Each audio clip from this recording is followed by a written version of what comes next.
नमस्कार दोस्तों, आप सभी कैसे हैं। आज हम नेक्स्ट आगे शुरू करेंगे। मैंने बाल विकास की जो अवस्थाएं हैं, स्टेजेज ऑफ चाइल्ड डेवलपमेंट, इनके बारे में बहुत बढ़िया ढंग से आप लोगों को समझा दिया है इससे पहले क्लासेज के अंदर। आज अपन जो अपने नोट्स हैं, जो आप लोगों ने लगभग सभी ने घर पे मंगवा लिए होंगे, किसी ने नहीं मंगवाए हैं तो प्लीज़ आप लोग जल्दी से ऑर्डर कर दीजिए और मंगवा लीजिए। ऑर्डर के लिए मैंने आपको सारी प्रोसेस बता रखी है। मान एजुकेशन ऐप डाउनलोड करो और वहाँ से ऑर्डर कर दीजिए। देखो, लगे हाथ मैं आपको एक थोड़ी सी इम्पोर्टेंट इन्फॉर्मेशन और दे देता हूँ। देखो, अपन ने एक बहुत ही शानदार एक नया ऐप बनाया है। मान एजुकेशन तो है ही, लेकिन अब आपको एक नया ऐप डाउनलोड करना है।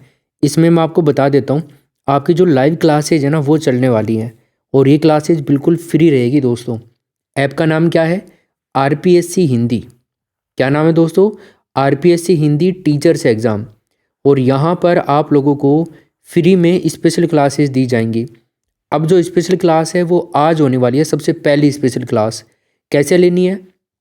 ऐप को इंस्टॉल करोगे, इंस्टॉल करने के बाद में आप लोग साइन अप करोगे आपकी ईमेल आईडी से, फिर मोबाइल नंबर लगा के आप लोग एंटर हो जाओगे। देन उसके बाद में आप लोगों को वहाँ पर कुछ ऑप्शंस दिखेंगे। कैटेगरी में आप जाओगे तो यहाँ पे एक ऐसा फोल्डर बना हुआ दिखेगा आपको, एक ऐसा फोटो दिखेगा जिसमें शिक्षक भर्ती लिखा हुआ है, free live classes, special classes, ये देखिए यहाँ पे। और इसमें आप देखोगे तो ये फ्री है बिल्कुल। और टाइमिंग के लिए मैंने आपको बता दिया, रोज़ शाम 9 बजे एप्लीकेशन पर, आरपीएससी हिंदी नाम के एप्लीकेशन पर रोज़ रात 9 बजे आपका फ्री लाइव टेस्ट होगा। ये टेस्ट कैसे होगा? आप कहेंगे सर ये तो सभी करवा देते हैं ऐसे, तो आप इसमें क्या खास करवा रहे हो? खास ये है मेरे भाई, इसमें मैं आपके सामने आऊँगा और हर एक क्वेश्चन का आपको पोल मिलेगा। क्या मिलेगा दोस्तों? पोल मिलेगा, ABCD, ठीक है, और E, ऐसे 5 ऑप्शंस आप लोगों को मिलेंगे। उनमें से आपको आंसर जो भी करना होगा वो हाथों हाथ बता देगा कि आपका सही है कि गलत है। एक कोने में मैं रहूँगा, पूरे स्क्रीन पे आपके क्वेश्चन रहेंगे, एक कमेंट बॉक्स के अंदर आपके कमेंट चल रहे होंगे और स्क्रीन पर ही आपके पोल आ जाएगा, ABCD जो भी होगा क्वेश्चन का आंसर। फिर उसके बाद में मैं आपको बताऊँगा कि ये सही है, आप बता दोगे उसमें, यस और नो आपको हाथों हाथ बता देगा।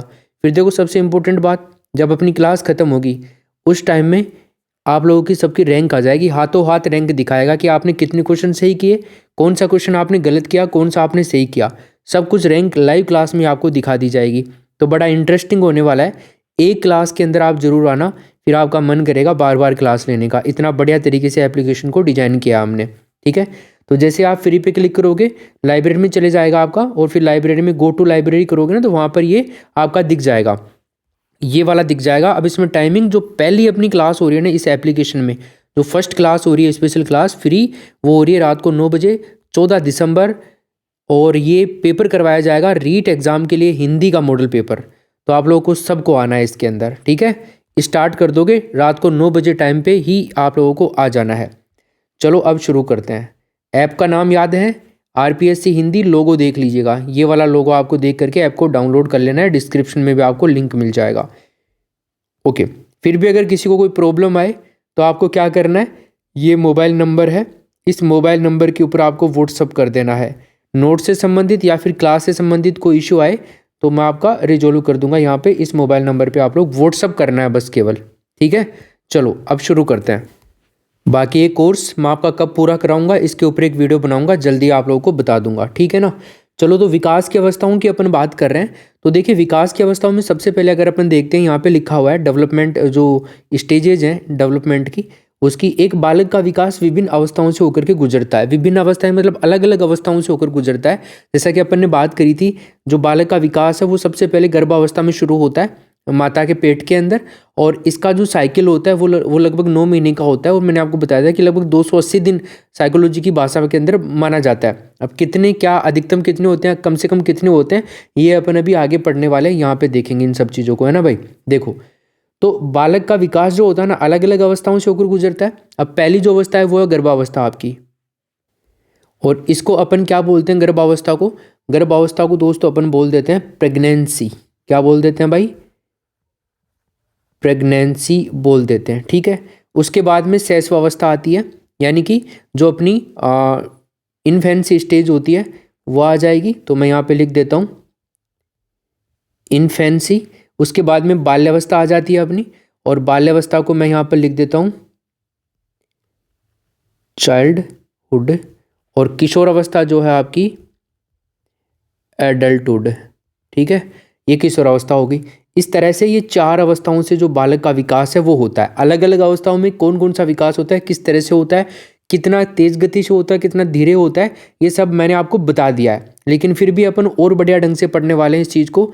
तो यहाँ पर देखिए गर्भावस्था में विकास देखते हैं, stage of development in pregnancy.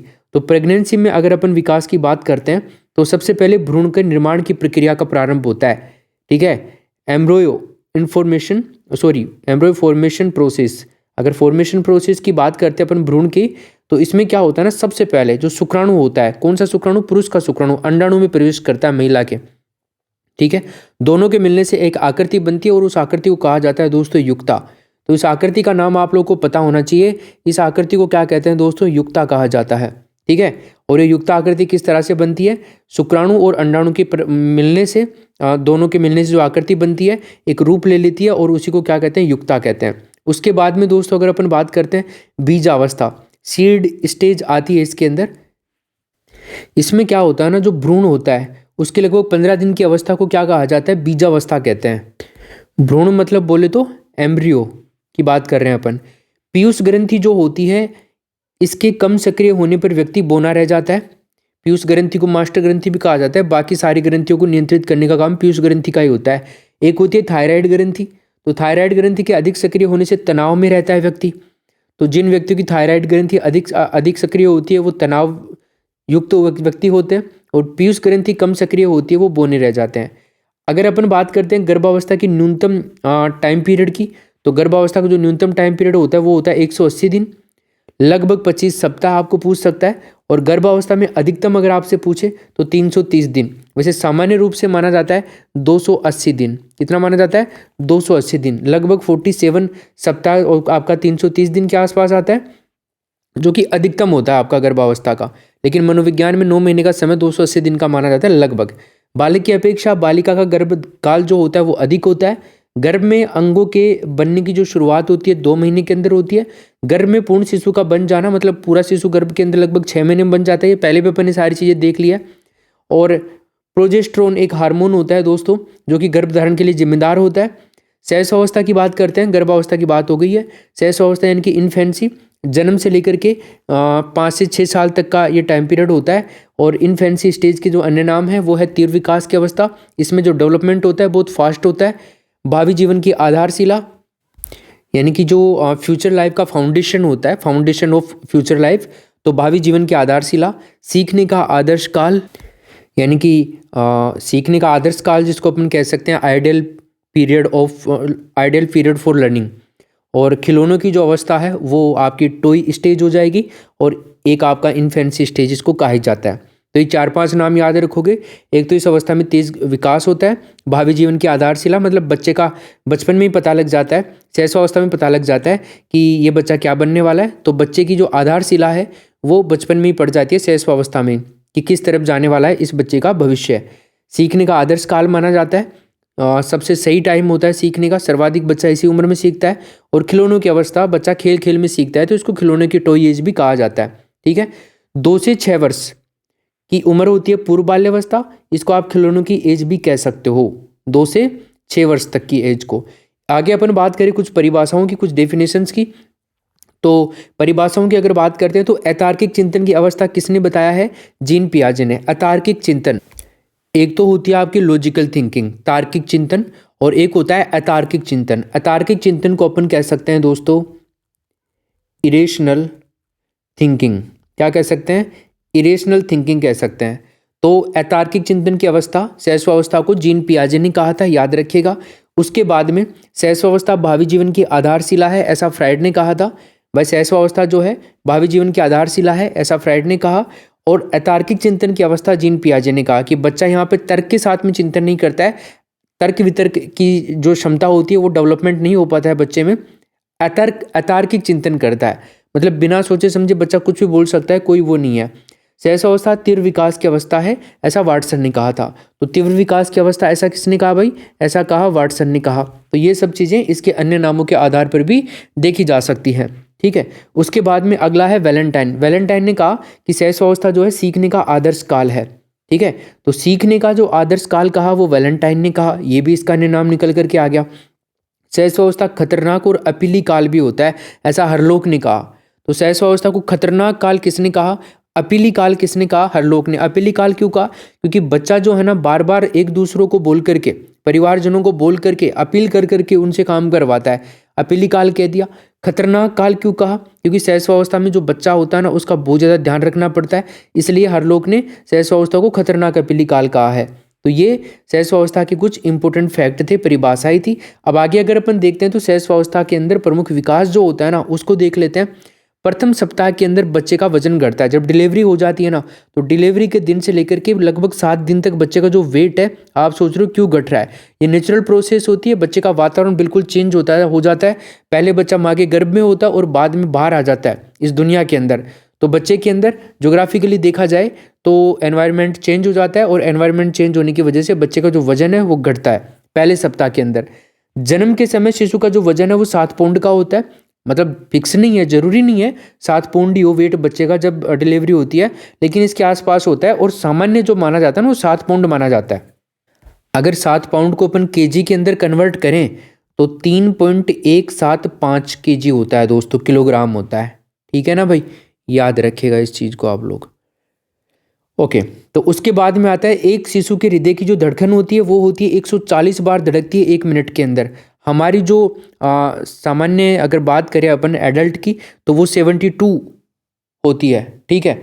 उसके बाद में दोस्तों अगर अपन बात करते हैं तो शिशु के शरीर में जो हड्डियां होती हैं उनकी संख्या होती है 270।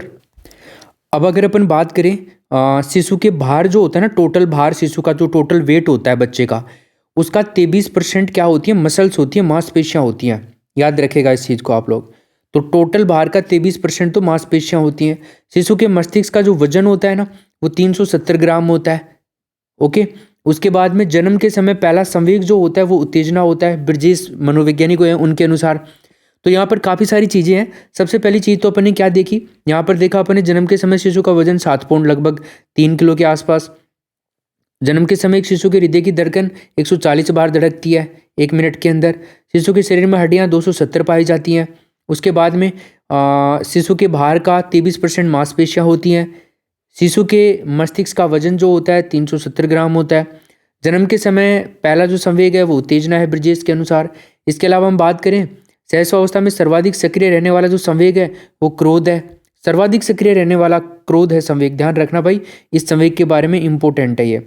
नैतिक विकास जो होता है वो आपका शून्य होता है बच्चे का इस एज के अंदर। सामाजिक विकास जो होता है उसका स्तर भी उदासीन रहता है, मतलब सामाजिक विकास भी नॉर्मली आप देख सकते हो सहस्वावस्था में न के बराबर होता है, तो उदासीन मान सकते हैं अपन इसको।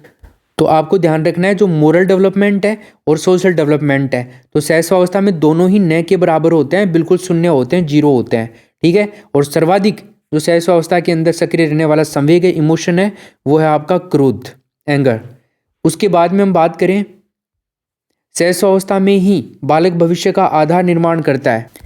भविष्य का आधार निर्माण मतलब वो किस सेक्टर में जाने वाला है, किस दिशा में जाने वाला है बच्चा, तो इस सहस्वावस्था में बच्चे का पता लग जाता है। भाषा का विकास भावों के माध्यम से होता है। मैंने आपको बता दिया है भाषा विकास के बारे में कि जो आपका लैंग्वेज डेवलपमेंट है वो भावों के माध्यम से होता है। बच्चा जो सीखता है ना शुरुआत में वो भाव देख करके सीखता है, भावों से सीखता है भाषा को, और भाव से हमारे को बताता है ई आ ऊ है ना, ऐसे करके हम सीखते हैं बच्चे से। पहले वर्ष में बालक पहला सार्थक शब्द बोलना शुरू करता है। तो बच्चा जो पहला सार्थक शब्द बोलेगा ना वो पहले वर्ष में बोलना शुरू करेगा। उसके बाद में आता है 2 वर्ष का बालक सभी घरेलू शब्दों का अनुसरण करने लग जाता है। जो भी बच्चा 2 वर्ष का हो जाता है ना तो घर के अंदर जो भी बड़े बुजुर्ग या फिर आसपास के या फिर फैमिली मेंबर जो भी हैं पूरे, जो भी बोलते हैं ना उन शब्दों का बच्चा क्या करने लग जाता है, अनुकरण करने लग जाता है। बच्चा उनको बोलने लग जाता है, रिपीट करने लग जाता है सभी शब्दों को। जैसा घर वाले बोलते हैं ना वैसा बच्चा भी रिपीट करने लग जाता है उनको, तो अनुकरण करने लग जाता है इस उम्र के अंदर। सहस्वावस्था की कुछ विशेषताओं के बारे में बात करते हैं अपन। तो सबसे पहले अपन बात करें शारीरिक व मानसिक विकास में तीव्रता। जो फिजिकल और मेंटल डेवलपमेंट है ना उसके अंदर जो उसकी गति है वो तेज होती है। उस कहा गया है कि बालक का जितना मानसिक विकास होता है ना उसका आधा प्रथम 3 वर्ष में हो जाता है। वह बालक का 100% मेंटल डेवलपमेंट हो रहा है। ठीक है। तो उसका मतलब बच्चा देख लो अब कितनी उम्र होती है हमारी, 80-90 साल तक जीने वाले लोग भी होते हैं, है ना। तो जो हमारा मस्तिष्क का जो विकास है, मानसिक विकास है, उसका आधा तो जन्म से लेकर के 3 साल तक हो जाता है। आधा विकास तो 50% डेवलपमेंट तो जो मेंटल डेवलपमेंट है वो 3 साल में हो जाता है, और बाकी बचा 50, है ना, वो आने वाले वर्षों में किशोरावस्था के अंत तक होता है। अब आप देख लो बच्चे के 0 से लेकर के 3 साल, जन्म से लेकर 3 साल कितने इंपॉर्टेंट होते हैं। इस उम्र में बच्चे का मानसिक विकास आधा हो जाता है। तो आप इस उम्र में बच्चे को क्या सिखाते हो ना, यही चीज़ बच्चे को आगे जीवन के अंदर उस दिशा के अंदर लेकर के जाती है। तो सर्वाधिक इंपॉर्टेंट 3 साल होती हैं आपको बच्चे को जो भी सिखाना है, क्योंकि बच्चे का जो मस्तिष्क होता है कोरा कागज होता है। कोरे कागज पे आप लोग जो भी लिखोगे ना वो लिखा जाएगा, ये 100% सत्य है। वाटसन वाली बात, ध्यान रखिएगा इस चीज़ को। काल्पनिक जगत में बच्चा निवास करता है इस उम्र के अंदर, कल्पनाओं में जीता है, मैं ये भी बन जाऊँ, मैं वो भी ले आऊँ, है ना, सपने बहुत देखता है बच्चा। नैतिकता का अभाव पाया जाता है, मोरलिटी का अभाव पाया जाता है इस उम्र के अंदर, नैतिकता पाई नहीं जाती है, सामाजिकता भी नहीं पाई जाती है, मैंने आपको बता दिया। आत्म प्रेम और आत्म गौरव की प्रवृत्ति पाई जाती है, मतलब बच्चा जो है ना खुद से ही प्यार करता है और खुद को ऐसे दिखाना चाहता है कि मैं हूँ, बहुत कुछ हूँ, ये प्रवृत्ति पाई जाती है। संवेगों और आत्मगौरव की प्रवृत्ति पाई जाती है। संवेग जो होते हैं ना वो भी बच्चे के ऊपर इसमें थोड़े से हावी होना शुरू हो जाते हैं। संवेगों की स्पष्ट अभिव्यक्ति बच्चा करता है। अगर बच्चे को गुस्सा आ रहा है ना तो ऐसा नहीं कि बच्चा गुस्सा दिखाएगा नहीं आपको, बच्चा गुस्सा दिखाएगा, तो अभिव्यक्ति जो है ना, और बच्चे को अगर प्यार करने का मन करा तो प्यार करेगा। ऐसे बच्चा दबाएगा नहीं जैसे अपन दबा लेते हैं। भाई अपन तो समय या फिर सिचुएशन देख करके अपने जो संवेग है वो बाहर लेकर के आते हैं, अगर जो भी अपन मेच्योर है उन सब की बात कर रहा हूँ। लेकिन बच्चा क्या करता है, बच्चे को अगर मन कर रहा है रोने का तो बच्चा रोएगा, ठीक है, तो रोना संवेग हो गया आपका वहाँ पे। बच्चे का मन कर रहा है गुस्सा अगर आप दिला रहे हो तो बच्चा गुस्सा करेगा ही, ठीक है, और बच्चा प्यार करने का मन कर रहा है करेगा ही, बच्चा खेलेगा ही। तो बच्चा जो है ना संवेगों की स्पष्ट अभिव्यक्ति, इमोशन जो है वो पूरी तरह से बच्चा दिखाता है यहाँ पे। उसके बाद में बात करें, दोहराने की प्रवृत्ति बच्चे में पाई जाती है। आप छोटा सा बच्चा ले लो, एक बात को बोल दिया ना उसने और सीख लिया तो उसको बार बार दोहराता रहेगा, चाहे आप कुछ भी कर लो वो नहीं रुकेगा आपसे, और आपकी तरफ ध्यान ही नहीं देगा, क्योंकि आप लोगों को सीरियस ही नहीं लेता है बच्चा, है ना।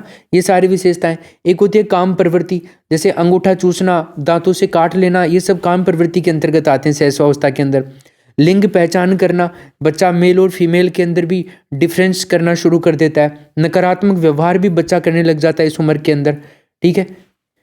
अब दोस्तों अगर अपन बात करें शैशवावस्था के अंदर बालकों के लिए शिक्षा, तो शैशवावस्था के अंदर बालकों के लिए शिक्षा की बात करें तो कैसी शिक्षा देनी चाहिए। एक तो बच्चों को शिक्षा देनी चाहिए जो आपकी मदर टंग होती है, मातृभाषा, उसके अंदर शिक्षा देनी चाहिए। उचित वातावरण में उचित व्यवहार बच्चा कैसे करे ये चीज़ें आपको सिखानी चाहिए, ओके। उसके बाद में चित्र व कहानियों के माध्यम से शिक्षा देनी चाहिए, और आजकल देखो किताबों में भी चित्र और कहानियाँ ज़्यादा होती हैं, वो इसी वजह से होती हैं क्योंकि बच्चा ये चीज़ें जो है ना वो जल्दी सीख पाता है। जिज्ञासा और मूल प्रवृत्तियों की शिक्षा देनी चाहिए, ठीक है। तो क्यूरियोसिटी के बारे में, मतलब बच्चे की जिज्ञासा बहुत होती है किसी चीज़ को जानने की, तो बच्चे की जिज्ञासा को कभी शांत नहीं करना चाहिए, जो वो जानना चाह रहा है ना उसके बारे में बताना चाहिए सबको। उसके बाद में दोस्तों अपन बात करें मूल प्रवृत्तियां जो होती हैं, मूल प्रवृत्तियों के आधार पर भी शिक्षा देनी चाहिए। मूल प्रवृत्तियां अपन पढ़ेंगे आगे, मैकडूगल ने जो बताया उन चीज़ों को अपन डिस्कस करेंगे आगे डिटेल में। क्रिया व खेल विधि का प्रयोग करना चाहिए, है ना, बच्चे को सिखाने, मतलब खेल खेल में शिक्षा देनी चाहिए, मतलब करके सीखने पर बल देना चाहिए बच्चे को। कोई भी काम बच्चे से करवाएंगे ना तो ज़्यादा अच्छे सीख पाएगा बच्चा उस काम को, और खेल विधि के माध्यम से भी सिखाना चाहिए। वास्तविक वस्तुओं के माध्यम से बच्चे को शिक्षा देनी चाहिए, है ना। भाई वास्तविक जो वस्तुएं हैं, ऐसे नहीं है कि आप एक बच्चे को इमेजिन करवा रहे हो कि यार वो ऐसे पर्वत होती है, ऐसे हाथी होता है, ऐसे घोड़ा होता है, ऐसे नदी होती है, ऐसे पानी होता है, ऐसा नहीं। आप बच्चे को इमेजिन मत करवाइए, आप बच्चे को उन सब चीज़ों के पास में लेकर जाइए, उनको दिखाइए, रूबरू करवाइए, टच करवाइए उनको, ठीक है, तब जाकर के बच्चा बढ़िया ढंग से सीखेगा। तो बच्चे को वास्तविकता से ज्ञान ज़्यादा करवाना चाहिए आपको, ज़्यादा से ज़्यादा आप पॉसिबिलिटी हो जितना ये वाला काम करवाना चाहिए। सामाजिक व नैतिक मूल्यों की शिक्षा देनी चाहिए बच्चे को। सामाजिकता के बारे में सिखाओगे इसी उम्र से, तभी उसमें थोड़े थोड़े गुण आने लगेंगे। आत्मनिर्भरता की शिक्षा भी देनी चाहिए, सेल्फ वो डिपेंड हो जाए बच्चा, इसलिए आत्मनिर्भर होना भी सिखाएं बच्चे को। आगे देखिए अपना आगे है बाल्यावस्था।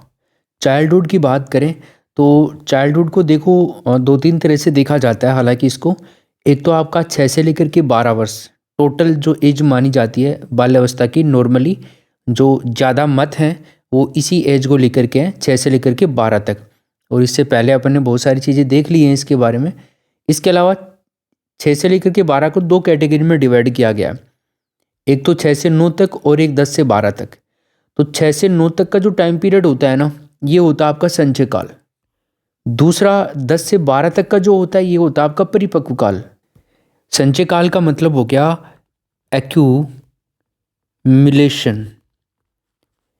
एक्यूमुलेशन पीरियड, और आपका परिपक्व काल जो है ये हो गया आपका मैच्योरिटी पीरियड। ठीक है, तो एक तो एक्यूमुलेशन पीरियड हो गया और एक मैच्योरिटी पीरियड हो गया। तो संचय काल क्या होता है और परिपक्व काल क्या होता है? परिपक्व काल के तो मतलब आप समझ के होंगे, इस एज के अंदर 10 से 12 उम्र की जो एज होती है, ये जो उम्र होती है 10 से 12 साल की, इसमें बच्चे के अंदर मैच्योरिटी आना शुरू हो जाती है। काफ़ी सारी चीज़ें इसमें काफ़ी हद तक, जैसे आपका मोरल डेवलपमेंट भी बच्चे का हो रहा होता है, नैतिक विकास भी बच्चे का हो रहा होता है, सोशल डेवलपमेंट भी बच्चे का हो रहा होता है, जो सामाजिक विकास है वो भी बच्चे का इस एज में हो रहा होता है। तो ये कई प्रकार के जो विकास हैं, संवेगात्मक विकास है, आपका कॉग्निटिव डेवलपमेंट है, ये भी हो रहा होता है। मेंटल डेवलपमेंट जो है काफ़ी हद तक ये आगे चले जाते हैं। तो एक्यूमुलेशन जो पीरियड होता है इसमें बच्चा धीरे धीरे चीज़ों को समझ रहा होता है, और जैसे ही परिपक्वता आ जाती है तो बच्चे का वो कहलाता है आपका परिपक्व काल। जैसे बच्चा इस उम्र के अंदर किसी के ऊपर डिपेंड नहीं रहता है, वो खुद से अपने सारे काम करने लग जाता है, जैसे नहाना, कपड़े धोना, स्कूल जाने की तैयारी वगैरह ये करना बच्चा खुद से करने लग जाता है इन दोनों ही एज के अंदर।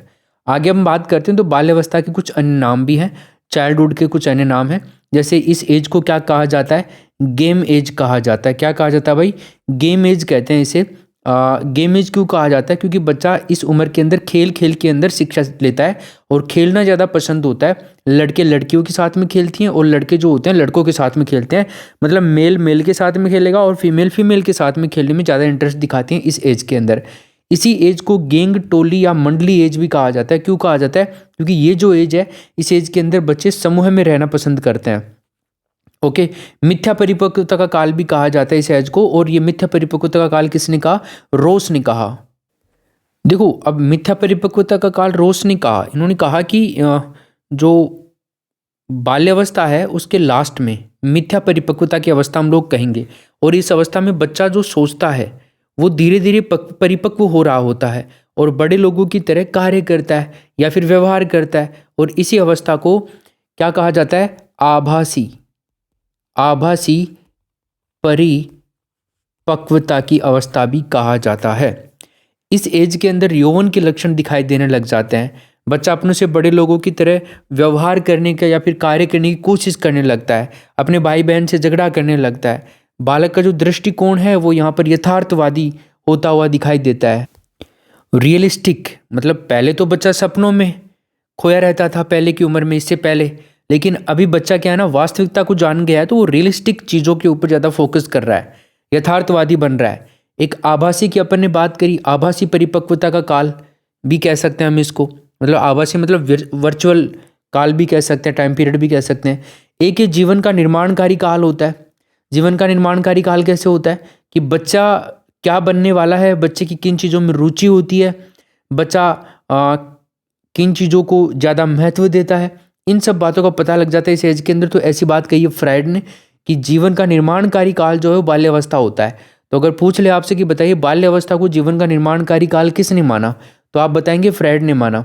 जीवन का अनोखा काल भी होता है बाल्यावस्था, तो अनोखा काल किसने माना? कोलब्रुश ने माना। जीवन का अनोखा काल बाल्यावस्था को कोलब्रुश ने कहा। प्रतिद्वंदात्मक सामाजिकरण की अवस्था भी कहा है, किलपैट्रिक ने कहा है प्रतिद्वंदात्मक सामाजिकरण का काल बाल्यावस्था को। क्योंकि बच्चा जो है ना अपने आसपास के जो बच्चे होते हैं उनको अपना प्रतिद्वंदी समझता है, और इस अवस्था में बच्चे अपने साथियों के साथ में बातचीत भी करते हैं और सामाजिक नियमों को भी सीखते हैं।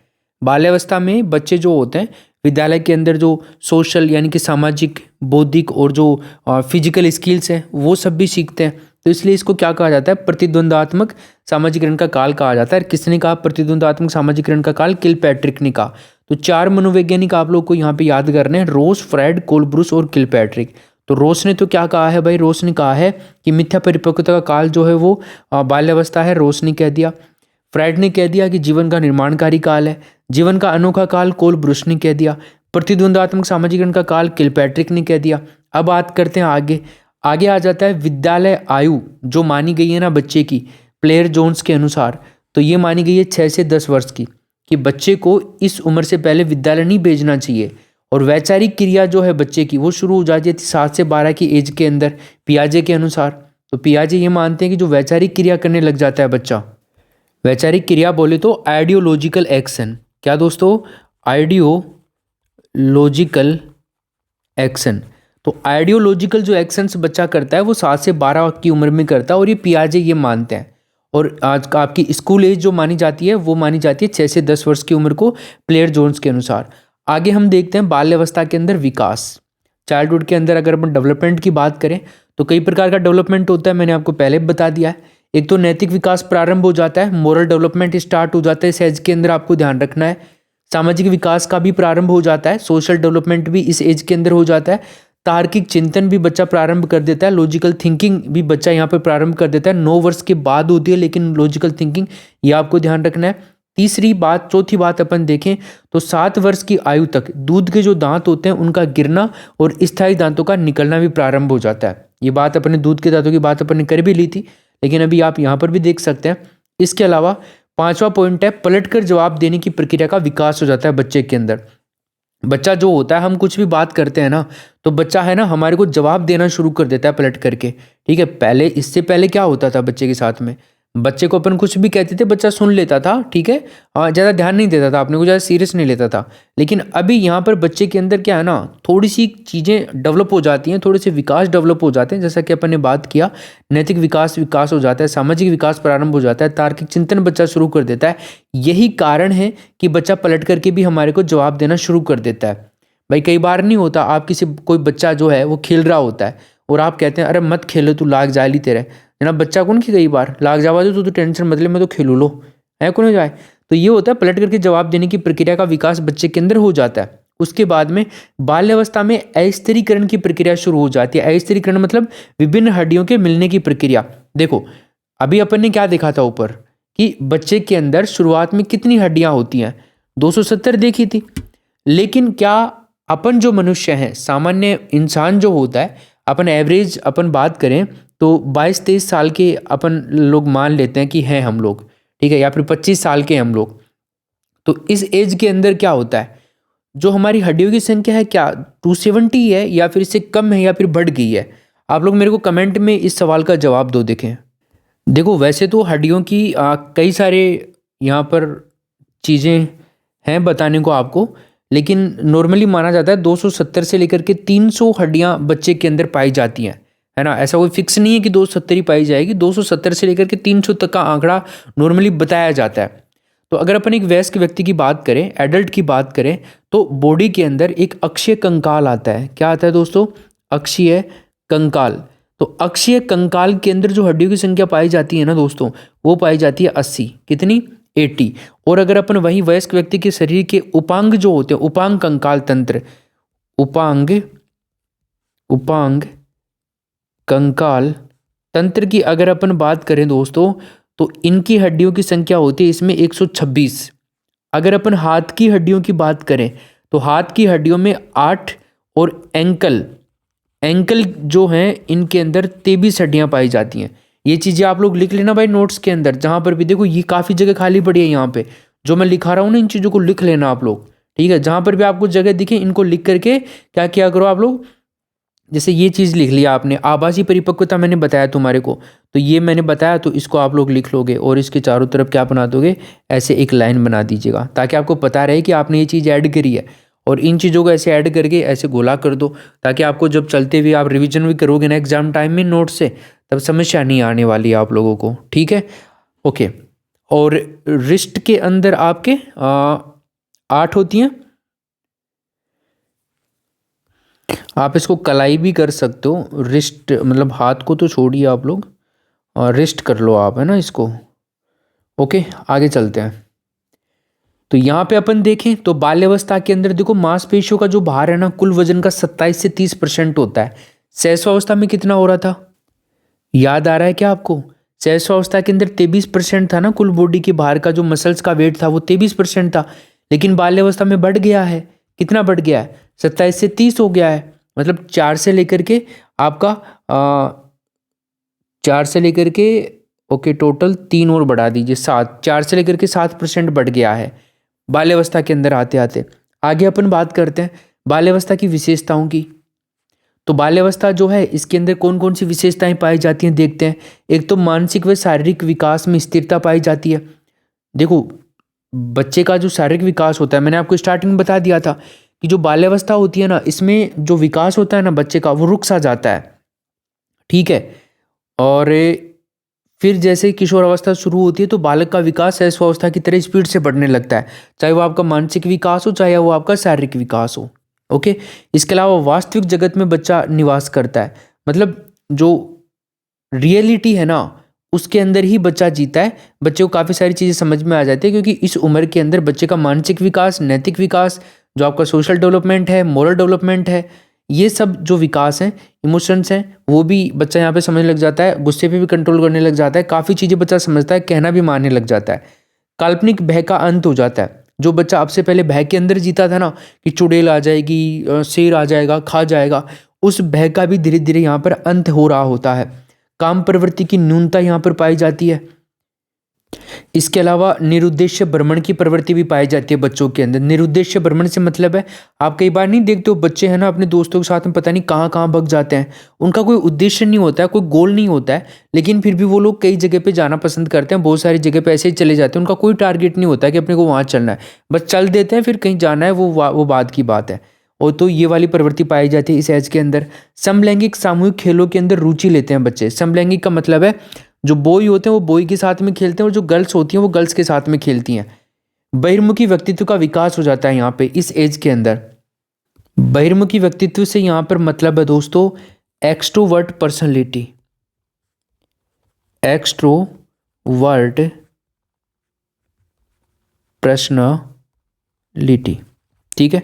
तो एक्सट्रोवर्ट पर्सनैलिटी का यहाँ पे विकास हो जाता है, बहिर्मुखी व्यक्तित्व का यहाँ पर विकास हो जाता है। अब आप कहेंगे सर एक्सट्रोवर्ट पर्सनैलिटी क्या होती है। देखो, ऐसे व्यक्तित्व वाले, ऐसे पर्सनैलिटी वाले व्यक्ति जिनकी रुचि बाह्य जगत के अंदर होती है ना, एक्सट्रोवर्ट के अंदर होती है, और वो अपने विचारों और भावनाओं को स्पष्ट रूप से व्यक्त करते हैं। वो संसार के अंदर जो भौतिक और सामाजिक लक्ष्य होते हैं उनमें विशेष रुचि रखते हैं। ऐसी पर्सनैलिटी के जो लोग होते हैं वो आपके बहिर्मुख व्यक्तित्व वाले लोग होते हैं। ये स्वयं की पीड़ा वगैरह रहे होती है ना, उनका ज़्यादा सीरियस नहीं लेते हैं, बाह्य क्रियाओं की संवेदनशीलता को भी समझते हैं, वातावरण के साथ में आसानी से ये एडजस्ट भी कर लेते हैं। ओके, आगे चलते हैं। आत्मनिर्भरता का विकास हो जाता है यहाँ पे, ठीक है। जैसा कि मैंने आपको समझाया कि इस एज के अंदर बच्चे में आत्मनिर्भरता का विकास हो जाता है। बच्चा खुद से नहाना, खुद के कपड़े धोना, खुद के शूज वगैरह जो लेस होती है उनको बांधना, इसके अलावा सॉक्स वगैरह पहनना, नहाना, है ना, खुद के कपड़े, खुद की जो बुकलेट वगैरह होती हैं उनको इकट्ठा करना, टाइम टाइम पे खाना, जो भी होता है ना बच्चा खुद से करना शुरू कर देता है। वैज्ञानिक व तार्किक कार्यों का विकास भी हो जाता है इस एज के अंदर। जो बच्चा है ना वैज्ञानिक तरीके से सोचना शुरू कर देता है और तर्क वितर्क से, लॉजिकल थिंकिंग यहाँ पे बच्चे के अंदर आ जाती है। तो तार्किक जो चीज़ें हैं ना वो भी बच्चा करने लग जाता है, समझ पर आधारित काम बच्चा करने लग जाता है। कुल मिला के बात ये है। इसके अलावा दोस्तों बात करें अपन बाल्यावस्था के अंदर शिक्षा की, जो चाइल्डहुड है इसके अंदर एजुकेशन की बात करें तो भाषा के ज्ञान पर बल देना चाहिए एक तो बच्चे का। क्योंकि बच्चा जो है ना शुरुआती कुछ साल तक तो मातृभाषा है ना, जो मदर टंग होती है उसको सीख रहा होता है। तो अब भाषा के ऊपर ध्यान देना यहाँ पे जरूरी है, क्योंकि यहाँ पे अपन अलग भाषा सिखाने जा रहे हैं बच्चे को। जैसे मैं जयपुर से हूँ तो हमारे यहाँ पे ढूंढाड़ी बोली बोली जाती है। अब ढूंढाड़ी बोली जाती है तो ढूंढाड़ी जयपुर और इसके आसपास, जैसे हमारा शाहपुरा है, शाहपुरा तहसील है जयपुर में, तो यहाँ पे मैं रहता हूँ और मैं ढूंढाड़ी बोलता हूँ। तो मैं 4 साल का 5 साल का बच्चा हूँ मान लीजिए, अब मेरे को स्कूल भेजा जा रहा है। अब स्कूल के अंदर तो मदर टंग का यूज होगा नहीं, क्योंकि जरूरी थोड़ी है कि जिस स्कूल में मैं पढ़ रहा हूँ, मैं सपोज दैट मैं जयपुर पढ़ रहा हूँ, तो वहाँ पे ऐसा थोड़ी है कि वो लोग मेरी मदर टंग के हिसाब से बात करेंगे, वहाँ पे ढूंढाड़ी में बात करेंगे, नहीं करेंगे ना। वो लोग तो हिंदी या इंग्लिश के अंदर बात करेंगे। तो वहाँ पे थोड़ा सा एडजस्ट करना पड़ता है और भाषा का ज्ञान देना जरूरी होता है। बचपन में जब बच्चा घर तक रहता है ना, तब भी बच्चों को थोड़ा थोड़ा आपके जो लैंग्वेज है, आपको पता है कि बच्चा किस स्कूल में जाने वाला है, कौन सी लैंग्वेज सीखने वाला है, तो वहाँ पर परिवार में भी थोड़ी थोड़ी ज़रूरी होती है बच्चे को शिक्षा देना भाषा की। तो भाषा के ज्ञान पर इस एज में बल देना चाहिए। रोचक और उपयोगी पाठ्यक्रम बच्चे के लिए बनाने चाहिए कि बच्चे को पढ़ने में मजा आए, अच्छा आए, रुचिकर होनी चाहिए, बच्चे का इंटरेस्ट होना चाहिए उस चीज़ के अंदर, तभी तो बच्चा सीखने में रुचि लेगा। अदरवाइज़ आप बच्चे के सामने ऐसी कुछ चीज़ें रख दोगे कि बच्चे को इंटरेस्ट ही नहीं है उन सिलेबस के अंदर, उन आंकड़ों के अंदर, बिना चित्र वाले, बिना कहानियों वाले आप डायरेक्ट आप कई सारे सूत्र लगा रहे हो, है ना, तो ऐसा नहीं चलेगा। तो फिर बालक अच्छे से नहीं सीख पाएगा और ना ही बच्चे की पढ़ने में रुचि होगी, वो इंटरेस्ट भी नहीं दिखाएगा। फिर पर्यटन व स्काउटिंग की व्यवस्था भी करनी चाहिए कि बच्चे को टाइम टाइम पर पर्यटन कुछ दिखाने के लिए भी वास्तविक जगत से भी रूबरू करवाना चाहिए। तो रियलिटी दिखाने के लिए आपको पर्यटन की जरूरत पड़ती है, स्काउटिंग वगैरह की व्यवस्था करनी चाहिए। इसके अलावा क्रिया व खेल विधि का प्रयोग करना चाहिए। भाई क्रिया मतलब करके सीखने पर बल देना चाहिए। बच्चे को यूं ही मत सिखाओ आप बैठे बैठे को, मौखिक तौर पे मत सिखाइए आप, ठीक है। आप बच्चे को कहीं पर लेके जाइए, स्कूल के बाहर लेके जाइए और उसको बताइए कि ये पेड़ होता है, ये ट्री होता है, इसके स्पेलिंग बोलो, तो बच्चा अच्छे से सीख पाएगा। आप लेके जाओ बच्चे को चिड़ियाघर में, दिखाओ वहाँ पे बच्चे को लोइन, फिर बच्चे को बताओ ये क्या है बेटा, ये लोइन है, तो लोइन की स्पेलिंग बोलो आप, तो बच्चा फिर बोलेगा और लोइन को वो जिंदगी भर कभी नहीं भूलेगा बच्चा। तो ऐसे क्रियाओं के माध्यम से करके सीखने पर बल देना चाहिए बच्चे को। या फिर बच्चे को कोई असाइनमेंट दे दिया आपने नॉर्मली कि बच्चा ये करो, मैं नहीं करूँगा, मैं तुम्हारे को ये बना के दे दिया, अब इस प्रकार के तुम बहुत सारे बना दो पूरे पेज के अंदर, तो क्या है, या फिर ए बना दो आप पूरे पेज के अंदर। तो करके सीखने पर बल देना चाहिए। खेल विधि का प्रयोग करना चाहिए। बच्चे को खेल खेल में ज़्यादा सीखने में मज़ा आता है, तो बच्चे को खेल खेल के अंदर शिक्षा देनी चाहिए। इसके अलावा संवेगों की अभिव्यक्ति पर बल देना चाहिए। बच्चे के जो संवेग होते हैं ना, इमोशंस होते हैं, वो कैसे डिलीवर करेगा बच्चा, तो किस समय में कौन से संवेग को प्रभावी करना है, कौन से संवेग को आपको यहाँ पर अप्रभावी बनाना है, तो वो चीज़ें जो है वो बच्चा ध्यान में रखेगा सारी की सारी। तो संवेगों की जो अभिव्यक्ति है इस पर भी बल देना चाहिए। बच्चे को सिखाना चाहिए कि गुस्सा किस समय करना चाहिए और गुस्सा करना गलत है, गुस्से पे कंट्रोल करना चाहिए, संवेगों पर कंट्रोल करना भी सिखाना चाहिए। इसके अलावा रचनात्मकता की प्रवृत्ति को प्रोत्साहन देना चाहिए। जो क्रिएटिविटी है, क्रिएटिविटी को भी प्रोत्साहन करना चाहिए बच्चे को। बच्चे के अंदर क्रिएटिविटी, बच्चा नया क्या कर सकता है, इसके लिए आप बच्चे को थोड़ा समय दीजिए, कुछ स्किल्स का यूज करिए ताकि बच्चा कुछ नई क्रिएटिविटी करे, कुछ नया करे। तो बच्चों को आप लोग कुछ बता सकते हो कि आप लोग इस चीज़ के बारे में एक निबंध लिख करके लाना कल, है ना, कोई दबाव नहीं है, लेकिन आप लोग एक निबंध लिख करके लाना कि डॉक्टर APJ अब्दुल कलाम के बारे में आपको एक निबंध लिखना है। तो बच्चे फिर देखो आप नेक्स्ट डे में जब बच्चा आएगा तब क्या बच्चा वहाँ पर लिख करके लाया है, तो फिर आप उससे उसकी बच्चे की क्रिएटिविटी का पता लगा सकते हो। या फिर बच्चे के बारे में आप कह दीजिए कि बताओ मंगल ग्रह के बारे में आप लोगों को कुछ लिख करके लाना है कल, या फिर तृतीय विश्व युद्ध के बारे में तुम्हारे को कुछ लिख करके लाना है कल। ऐसे कुछ बहुत सारे पॉइंट्स हो सकते हैं जिनसे आप बच्चे की रचनात्मकता को बढ़ा सकते हो। उसके अलावा किशोर अवस्था की अगर अपन बात करते हैं, एडोलसेंस की बात करें, तो एडोलसेंस का समय होता है ना 12 से 13 नॉर्मली माना जाता है और 18 से 19 तक का समय ये अधिकतम माना जाता है किशोर अवस्था का। तो एडल्टहुड की अगर अपन बात करते हैं तो समय अपन ने देख लिया एडल्टहुड का, तो एडल्टहुड का समय कितना है, 12 से 13 साल से लेकर के 18 से 19 साल तक का जो समय होता है ये आपका किशोर अवस्था का होता है। फिर इसको भी दो भागों में बांटा गया है, एक तो 12 से लेकर के 16 साल और एक 17 से लेकर के 19 साल। तो 12 से लेकर के 16 साल का जो समय है ये तो है आपका पूर्व किशोर अवस्था, है ना, मतलब प्री एडल्सेंस, और एक है आपका पास्ट एडल्सेंस यानी कि 17 से 19 तक का उत्तर किशोर अवस्था। तो किशोर अवस्था को दो भागों में बांटा गया, पूर्व किशोर अवस्था और उत्तर किशोर अवस्था। अब आ जाइए आप यहाँ पे, इसके अन्य नाम देख लेते हैं एडल्सेंस के। तो अन्य नाम क्या है इसके, तनाव, तूफान, संघर्ष की अवस्था इसको कहा है। किसने कहा है, स्टेनले हॉल ने कहा है कि किशोर अवस्था जो है ये भरपूर तनाव की अवस्था है, तूफान की अवस्था है, संघर्ष की अवस्था है। अब ये चीज़ें मेरे को समझाने की ज़रूरत नहीं है क्योंकि पिछली क्लास में हम लोगों ने जो क्लास हुई थी अपनी बाल विकास की अवस्थाओं की, उसमें मैंने बहुत बढ़िया ढंग से आप लोगों को सब कुछ चीज़ें डिस्कस कर ली थी। इसके अलावा ये जो काल होता है ना, स्वर्णिम काल होता है। स्वर्णिम काल बोले तो इस एज के अंदर जो बच्चा होता है ना वो किस डायरेक्शन में जाएगा, मतलब कि बच्चे की जो रुचि है ना या तो खेल में होगी या पढ़ाई में होगी या फिर अपने भविष्य को लेकर के चिंतित रहेगा बच्चा। और कुछ बच्चे ऐसे होते हैं जो ऐसी संगति में पड़ जाते हैं कि उनको भविष्य की कोई चिंता ही नहीं होती है और वो इधर उधर के कामों में लिप्त हो जाते हैं। तो वो स्वर्णिम काल होता है कि बच्चे को क्या बनना होता है। इसके अलावा टीन एज भी मानी जाती है, ये टीन एज, तो किशोर अवस्था जो होती है इसको आप टीन एज भी कह सकते हो। जीवन का सबसे कठिन काल माना जाता है। अब जीवन का सबसे कठिन काल क्यों माना जाता है, ऐसा किसने कहा, किलपैट्रिक बाय साहब ने कह दिया। मैं नहीं कह रहा हूँ, किलपैट्रिक बाय साहब कह रहे हैं, तो आप इनसे निपटिए। कि क्यों कहा जाता है जीवन का सबसे कठिन काल किशोर अवस्था को? क्योंकि दोस्तों इस अवस्था के अंदर आकर के बच्चे में बहुत सारे परिवर्तन होते हैं।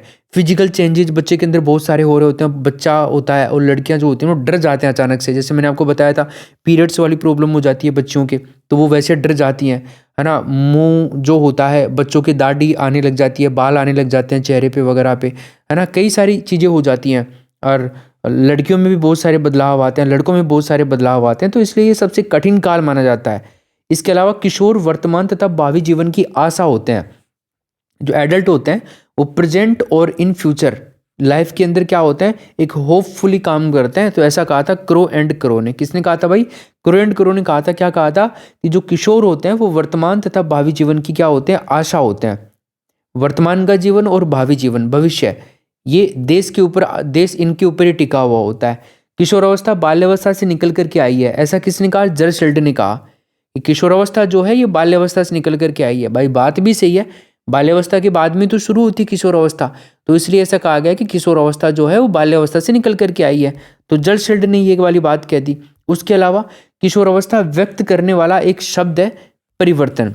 बस किशोर अवस्था को एक शब्द में डिफाइन अगर किया जाए तो वो कह सकते हो आप चेंज, कि चेंज ही क्या है? किशोर अवस्था है। किसने कहा? हंट और विग ने कहा। सिंपल सी, दोनों भाई साहब रात को कहीं ना कहीं बोतल लेकर बैठे थे और बोतल के अंदर डाल ली इन्होंने कहीं दारू वारू, और इन्होंने सोचा कि कल यार कोई स्टेटमेंट देते हैं अपन, है ना। तो स्टेटमेंट देते हैं, तो इन्होंने सोचा चलो ठीक है किशोर अवस्था के ऊपर देते हैं, बहुत प्रॉब्लम चल रही है आजकल इसमें, तो दे देते हैं। तो इन्होंने कह दिया कि किशोर अवस्था नहीं रहे, परिवर्तन ही किशोर अवस्था है, चेंज ही किशोर अवस्था है। बस इतना खत्म करो काम को, ज़्यादा टाइम नहीं है हमारे पास में। एक कमेटी थी दोस्तों, हैंडो कमेटी, उसके अनुसार 11 से 12 वर्ष की आयु में बालक की नसों में एक तूफान उठता है। तूफान मतलब कई जगह आपको कई बुक्स में ज्वार दिखेगा, एक ज्वार उठता है। यदि उसे दिशा दी जाए तो सफलता, अन्यथा विकास की स्थिति आ जाती है। अन्यथा बालक को अगर सही दिशा दे दी जाए इस उम्र में, 11 से 12 वर्ष की उम्र में, अगर आप बच्चे के ऊपर ध्यान दे लेते हो, बच्चे को इधर उधर के दोस्तों के साथ में नहीं भेजते हो जो कि गलत दोस्त होते हैं, गलत मंडली होती है, संगति में अगर अच्छी में रखते हो, अच्छे बच्चों के साथ में अगर आप अपने बच्चे को रखते हो, आप खुद भी बच्चे की एक्टिविटी पे ध्यान रख रहे हो, ऑब्जर्व कर रहे हो, सब कुछ चीज़ें स्कूल में भी ऑब्जर्व करने के लिए बोल रहे हो, किसी प्रकार की कोई प्रॉब्लम है, अगर आप किसी प्रकार की कोई कोताही बरत रहे हैं तो बच्चा यहाँ पे गलत डायरेक्शन में जा सकता है आपका। यही समय होता है 11 से 12 वर्ष का। इसके अलावा एडोलसेंस शब्द की उत्पत्ति जो है ना दोस्तों, ये हुई है एडोलेसियर शब्द से। एडोलेसियर शब्द है और इसका मतलब होता है परिपक्वता की ओर, टुवर्ड्स मेच्योरिटी। ठीक है, तो एडोलसियर जो शब्द है इसका मतलब क्या होता है? परिपक्वता की ओर होता है।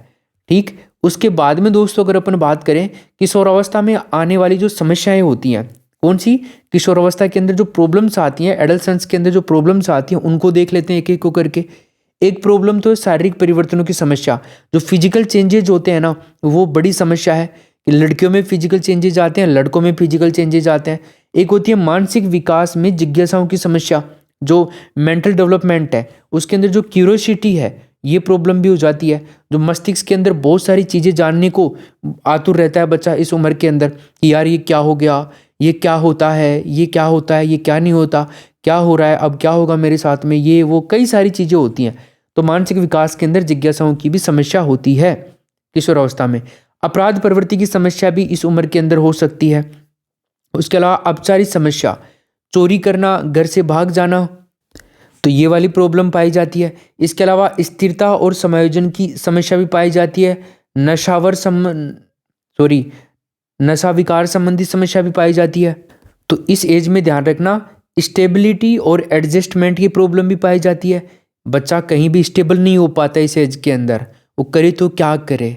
उसके साथ में बहुत ही ज़्यादा, मतलब लड़के तो जो होते हैं ना, देखो मैंने बताया था आपको कि लड़कियां तो चलो अपनी बहन को बोल देंगी, अपनी मम्मी को बोल देंगी कोई प्रॉब्लम हो रही है तो, लेकिन लड़के किसे बोले? वो ना तो अपने भाई को बोल सकते, ना माँ को बोल सकते, ना बहन को बोल सकते, ना पापा को बोल सकते। वो बोल सकते हैं तो केवल अपने दोस्तों को, लेकिन दोस्त भी उसी की एज के हैं तो वो भी तो इस समस्या से गुजर रहे हैं। तो इसके लिए सरकार ने बहुत सारे हेल्पलाइन नंबर भी चला रखे हैं। हॉस्पिटल में ना भी आप जा पाओ तो कई सारी प्रॉब्लम्स होती हैं, उनका समाधान सरकार घर बैठे भी करती है ना। एक नशा विकार संबंधी समस्या पाई जाती है। बच्चे इस उम्र के अंदर कई नशे वगैरह में लिप्त हो जाते हैं संगति के अंदर, ऐसी में आकर के कई बच्चे होते हैं जो बिगाड़ने में लगे रहते हैं कई सारे बच्चों को, तो उनके चक्कर में आ गए तो नशा विकार संबंधी समस्या आ जाएगी। अब बात करते हैं किशोर अवस्था की विशेषताओं की। एडोलेसेंस के अंदर जो विशेषताएं हैं, क्या क्या विशेषताएं हैं, इनको देख लेते हैं। एक तो चिंताओं में वृद्धि हो जाती है। देखो, बच्चा तार्किक चिंतन कब करने लगता है? बाल्यावस्था में करने लग जाता है। लेकिन इनमें जो ग्रोथ होती है ना, चिंताओं के अंदर वृद्धि जो होती है, वो होती है किशोर अवस्था के अंदर। तो थिंकिंग के अंदर तार्किक जो आपका लॉजिकल थिंकिंग होती है ना, उनमें वृद्धि हो जाती है। ठीक है, तार्किक चिंतन तो अलग है लॉजिकल तो, लेकिन यहाँ पे चिंता जो होती है ना बच्चे की, वो भी आपकी उसमें वृद्धि हो जाती है, मतलब राइजिंग कंसर्न्स। अधिगम शारीरिक व मानसिक विकास, अधिकतम शारीरिक और मानसिक विकास इस उम्र के अंदर होता है, क्योंकि एक तो कहाँ पे होता है, शैशवावस्था में होता है, इन्फेंसी में होता है, और एक होता है आपका एडolescence के अंदर। दोनों को ध्यान रखना, अधिकतम शारीरिक विकास इनमें ही होता है और मानसिक विकास। तो फिजिकल डेवलपमेंट और आपका मेंटल डेवलपमेंट जो है, या फिर संज्ञानात्मक कोग्निटिव डेवलपमेंट कह दीजिए आप लोग इसको, तो ये जो है आपका किशोर अवस्था के अंदर और शैशवावस्था के अंदर होता है। व्यक्तिगत व घनिष्ठ मित्रता, इंडिविजुअली मित्रता जो होती है वो बच्चे रखते हैं, मतलब एक कोई दोस्त बनाएंगे और या फिर कोई ज़्यादा ही मित्रता बना लेते हैं। लड़के जो होते हैं लड़कियों के साथ में और लड़कियां लड़कों के साथ में, तो व्यक्तिगत मित्रता का मतलब यहाँ पे ये होता है। उसके बाद में बात करें दिवा स्वप्न, दिन में सपने देखने की जो प्रवृत्ति होती है ना, उसको दिवा स्वप्न कहा जाता है। दिवा स्वप्न का मतलब कह सकते हो ड्रीम डे, क्या कह सकते हैं अपन? ड्रीम डे कह सकते हैं। ठीक है, तो दिन में सपने देखने की जो प्रवृत्ति होती है, ये बच्चों में इस एज के अंदर पाई जाती है, क्योंकि बच्चे चाहते हैं कि मैं भी शाहरुख खान बन जाऊं, मैं भी अमिताभ बच्चन बन जाऊं, है ना, मैं भी राजपाल बन जाऊं, कोई भी बन जाऊं मैं। तो उस तरह के सपने देखना, यार मैं कलेक्टर बन जाऊं तो एक दिन में मैं ये कर दूं, वो कर दूं, ये सब चीज़ें बच्चों में ये प्रवृत्तियां पाई जाती हैं। संवेगात्मक विकास की प्रबलता यहाँ पर देखने को मिलती है। तो जो इमोशनल डेवलपमेंट है, ये भी काफ़ी हद तक यहाँ पर बच्चे के अंदर हो जाता है। रुचियों में परिवर्तन, जो इंटरेस्ट होते हैं ना, उनमें भी चेंजेज आते हैं। जैसे कोई किसी बच्चे को संगीत में रुचि है, किसी बच्चे को सिनेमा देखने में रुचि है, किसी बच्चे को साहित्य में रुचि है, किसी बच्चे को स्पोर्ट्स के अंदर रुचि है, किसी बच्चे को किसी चीज़ में रुचि है, किसी बच्चे को रुचि में ही रुचि है ना भाई। तो ये सब चीज़ें होती हैं, तो रुचियों में भी डिफरेंस आपको देखने को मिलेगा। वीर पूजा की भावना बच्चों के अंदर पाई जाती है। मान लीजिए कोई बच्चा है, छोटा बच्चा जो क्लास देख रहा है मेरे को बहुत पसंद करता है, तो बच्चा चाहता है कि मैं तो मान सर की तरह बनूंगा एक दिन। तो ये वीर पूजा की भावना होती है, वो मान सर को भगवान मानने लग जाता है। समाज सेवा की भावना इस उम्र के अंदर आती है। तो बच्चा जो है वो सोशल सर्विस भी देना चाहता है, ताकि उसका समाज के अंदर नाम हो, उसको लोग जाने। तो इस वजह से बच्चा जो होता है ना, वो समाज सेवा की भावना भी होती है उसमें। रोज कहते हैं यहाँ पे कि किशोर जो होते हैं, एडल्ट जो होते हैं, समाज सेवा के आदर्शों का निर्माण करता है। जो समाज सेवा है उसके आदर्शों का निर्माण करता है। कौन कहता है ऐसा? रोज कहता है। इसी एज के अंदर समूह में के प्रति भक्ति भी पाई जाती है। जो बच्चे दोस्त बनाते हैं ना, उनके लिए वो मरने के लिए भी तैयार होते हैं। नहीं, ये मेरा दोस्त है, इसके हाथ लगा के बता, मैं देख लूँगा।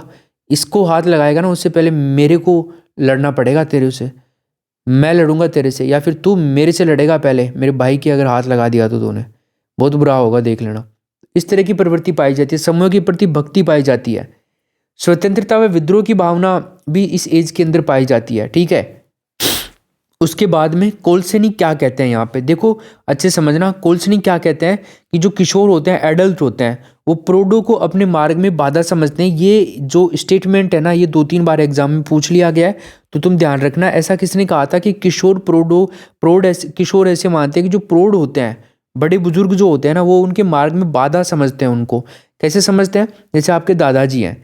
अब आप मान लीजिए 13, 14, 15 साल की उम्र में जब थे ना, तब आप जो भी काम करते थे ना, मतलब कुछ गलत काम आप कर रहे होते थे, तो आपके दादाजी क्या बोलते थे? नहीं बेटा, ऐसे नहीं करना है ना। आपको हर बात में टोकते थे, या फिर वो आपको ये कहते हैं कि ला पानी लेके आ, जा वो लेके आ, मेरे लिए वो करो, मेरे को वो करो, मेरे कपड़े दो, ये करो। तो इस उम्र में जो बच्चे होते हैं ना भाई, चलो अपन तो मेच्योर हैं, अपन तो समझते हैं कि भाई अपने माता पिता या दादा दादी का कहना ही नहीं करेंगे भाई, उनको बुढ़ापे का सहारा ही नहीं बनेंगे, तो फिर अपना क्या ही मतलब है यहाँ पे। लेकिन बच्चे इस चीज़ को महत्व नहीं देते हैं। इस एज के जो बच्चे होते हैं ना, वो प्रोडो को अपने मार्ग में बाधा समझते हैं। यार ये बुढ़ा जो है ना, मेरे को ही कहता रहता है, बस पता नहीं क्या आदमी है ये, मेरे से ये क्या चाहता है, बार बार मेरे को परेशान करता रहता है, इस तरह से। इसके बाद में अपराध प्रवृत्ति का विकास भी होता है। अब ऐसा नहीं कि सभी बच्चों में होता है, कुछ बच्चे जो लाइन से हट जाते हैं और गलत दिशा में जाते हैं उनके अंदर अपराध प्रवृत्ति का विकास भी हो जाता है। तो इस एज के अंदर क्रिमिनल टेंडेंसी भी देखने को मिलती है।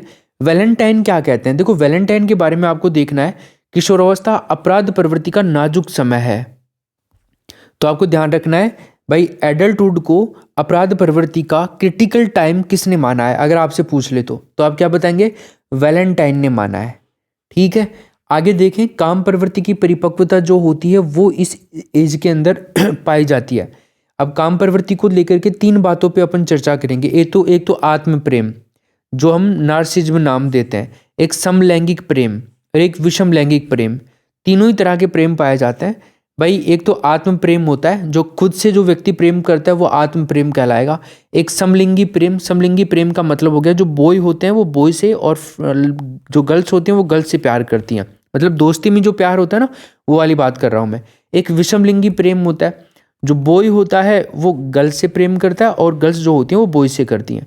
तो ये वाली जो विषमलिंगी प्रेम, समलिंगी प्रेम और आत्म प्रेम, ये परिपक्वता जो होती है ना, तीनों को लेकर के ही आ जाती है यहाँ पे इस एज के अंदर। आगे हम बात करें अहम भावना की। अहम की जो भावना होती है ना, वो भी इस एज में बच्चे के अंदर आ जाती है। ईगोस्टिक जो फीलिंग है वो भी आ जाती है।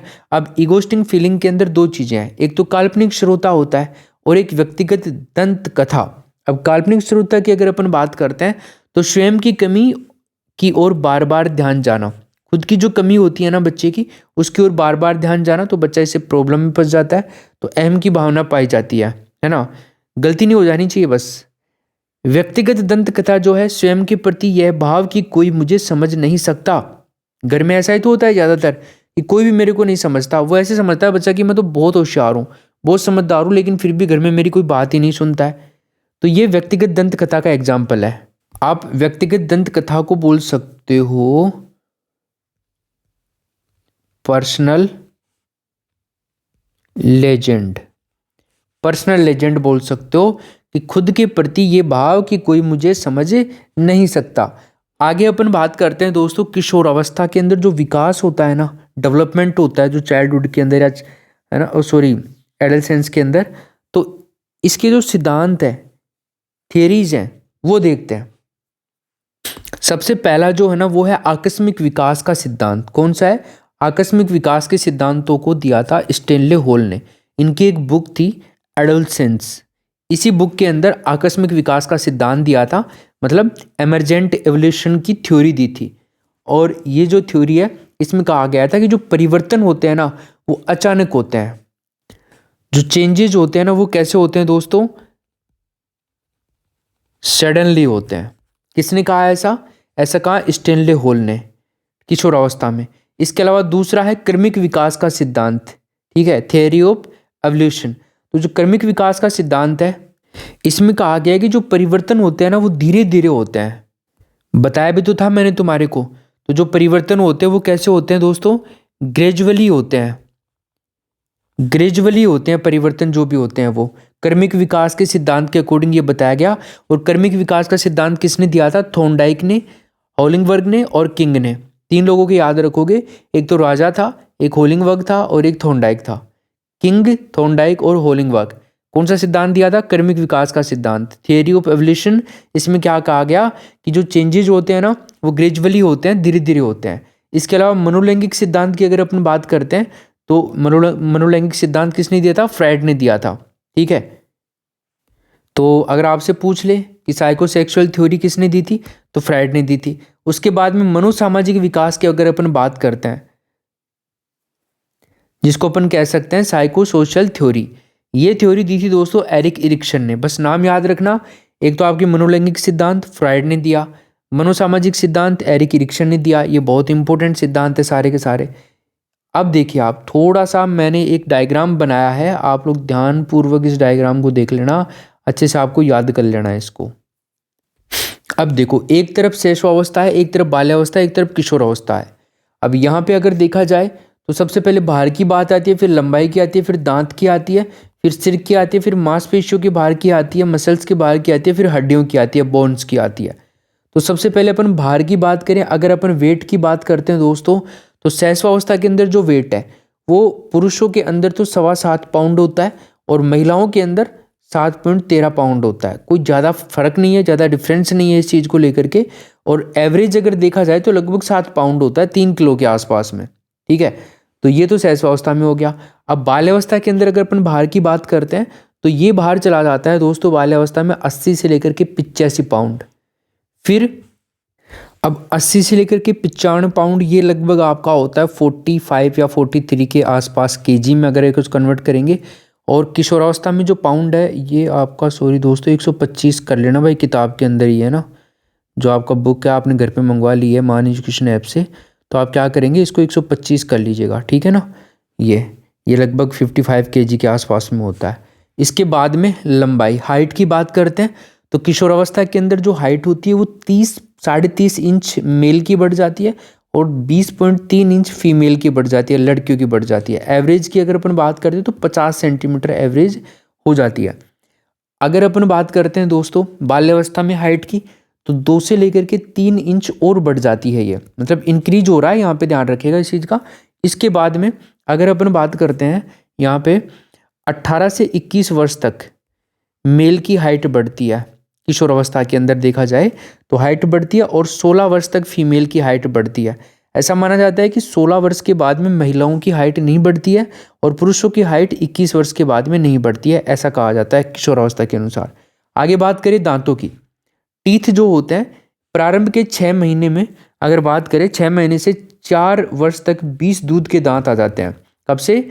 स्टार्टिंग के जो 6 मंथ्स होते हैं आना शुरू हो जाएंगे दूध के दांत, एक आध दूध के दांत आ जाएंगे 7 महीने 8 महीने के आसपास में, 6 महीने में, किसी में जल्दी किसी में लेट, ये इंडिविजुअल डिफरेंसेस हैं, है ना भाई। तो बाल्यावस्था में देखें तो 27 से 28 दांत आ जाते हैं बाल्यावस्था के अंदर, और किशोरावस्था में 32 दांत आ जाते हैं जो कि स्थायी होते हैं, और यहाँ पर बाल्यावस्था में स्थायी दांत आ जाते हैं कितने? 27 से 28। इसके बाद में सिर की बात करते हैं अपनी। सिर के अंदर देखें तो 350 ग्राम, मतलब टोटल का 1/4 जो विकास है वो 90% में आएगा, या फिर आप कह सकते हो कि इसी अवस्था के अंदर 90% विकास हो जाएगा सर का। जो सर होता है ना उसका फिजिकल डेवलपमेंट की बात कर रहे हैं अपन, तो यहाँ पे 90% जो डेवलपमेंट है वो हो जाता है। और वेट जो है आपका 350 ग्राम के आसपास आएगा इसका। और अगर बाल्यावस्था में चलते हैं तो 1260 ग्राम हो गया, 1/4 भाग हो गया, और 95% विकास यहाँ पर हो जाता है, 5% का इजाफा और हो जाता है, और 100% जो विकास आपका वो हो जाता है आपका कौन सी में? किशोरावस्था में 1350 ग्राम, ठीक है। इसके बाद में दोस्तों मांसपेशियों की बात करें अपन, मसल्स की बात करें, तो किशोरावस्था में अपन ने देखा था कि 23% मसल्स होती हैं टोटल शरीर के बाहर का, ठीक है। इसके अलावा जो आपका बाल्यावस्था है उसमें 6 वर्ष 27% और 12 वर्ष 33%, ठीक है ना, मांसपेशियों का बाहर होता है। 6 वर्ष में तो 27% होता है और 12 वर्ष में 33% होता है, ये बढ़ता जाता है आगे से आगे। विकास की बात करते हैं अपन किशोरावस्था में, तो 44 से 45% मांसपेशियों का विकास हो जाता है। मांसपेशियां होती हैं टोटल शरीर के बाहर का। हड्डियों की बात करें तो हड्डियां शैशवावस्था में 270 से 300 तक होती है, और बाल्यावस्था में 350 हो जाएंगी। इसके अलावा बाल्यावस्था में बढ़ती हैं दोस्तों, ध्यान रखिएगा आप लोग, फिर उसके बाद में 206 हो जाएंगी किशोरावस्था के अंदर, ठीक है भाई। आगे चलते हैं शारीरिक विकास को प्रभावित करने वाले कुछ फैक्टर्स हैं, उनको देख लेते हैं।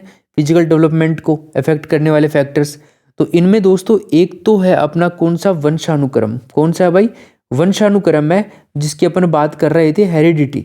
तो यहाँ पे माता पिता के समान रंग रूप लंबाई, ठीक है। शारीरिक विकास को प्रभावित करने वाले भाई एक तो हेरिडिटी तौर पर, वंशानुक्रम तौर पर। तो वंशानुक्रम तौर की अगर अपन बात करते हैं तो जैसे माता पिता का रंग है गोरा या काला, तो काली संतान या गोरी संतान होगी। हाइट बहुत बड़ी है आपके दादा दादी की, या फिर आपके दादा दादी के पेरेंट्स की, या फिर आपके माता पिता की, तो आपकी भी हाइट लंबी हो सकती है, ठीक है। तो रंग रूप और हाइट के आधार पर यहाँ पे वंशक्रम के यानी कि हेरिडिटी के आधार पर भी शारीरिक विकास को प्रभावित किया जाता है। अंतःस्रावी ग्रंथियों की अगर अपन बात करते हैं तो अंतःस्रावी ग्रंथियों में पीयूष ग्रंथि है और एक एड्रिनल ग्रंथि है।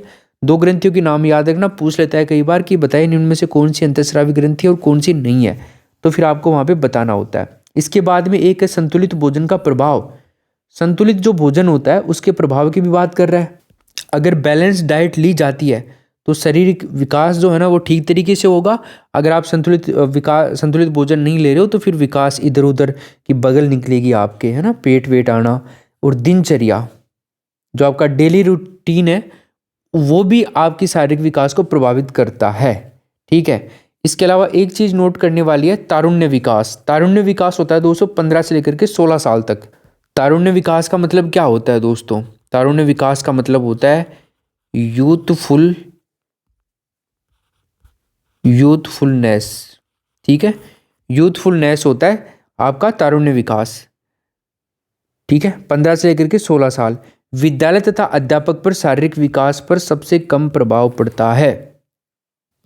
शारीरिक विकास का इस पर को का कर लेना भाई नोट्स के अंदर। ठीक है, तो विद्यालय तथा अध्यापक पर शारीरिक विकास का सबसे कम प्रभाव पड़ता है, ध्यान रखिएगा। तो शारीरिक विकास का सबसे कम प्रभाव पड़े और ऑप्शन में दे दे विद्यालय और अध्यापक, तो आपको वही उसी के ऊपर उसी के साथ में जाना है। ठीक है, अब दोस्तों आगे जो है अपन मानसिक विकास को पढ़ेंगे नेक्स्ट क्लास के अंदर। सारे विकास मैं आपको करवा दूंगा, डेवलपमेंट के कंप्लीट जो भी हैं विकास, मानसिक विकास हो चाहे आपका कौन सा मनोसामाजिक विकास हो चाहे आपका कौन सा विकास हो, कोई सा विकास हो, मैं आपको सारे नेक्स्ट में करवा दूंगा। ठीक है भाई, ओके। अब आप दीजिए मुझे इजाज़त। और जैसा कि मैंने तुम्हारे कुछ शुरुआत में बताया था कि आपको एक ऐप डाउनलोड करना है अपना, RPSC हिंदी के नाम से एक नया ऐप है। ये डाउनलोड करके आप फ्री में क्लास ले सकते हो डेली। ठीक है, ये फ्री स्पेशल क्लास का है और आप इसको फ्री में दबा करके करोगे ना तो गो टू लाइब्रेरी आएगा। लाइब्रेरी में जाने के बाद में लाइब्रेरी में देख लीजिएगा, यहाँ पर ये वाला मिल जाएगा। रात को 9 बजे 14 दिसंबर को आपकी क्लास होने वाली है दोस्तों। हिंदी भाषा का मॉडल पेपर करवाया जाएगा कंप्लीट। और ये नोट्स मंगवाने के लिए आप लोग इस नंबर के ऊपर व्हाट्सअप कर सकते हो या तो फिर आप मान एजुकेशन ऐप से डायरेक्ट भी ऑर्डर कर सकते हो। धन्यवाद दोस्तों, मिलते हैं। Thank you so much, have a good day.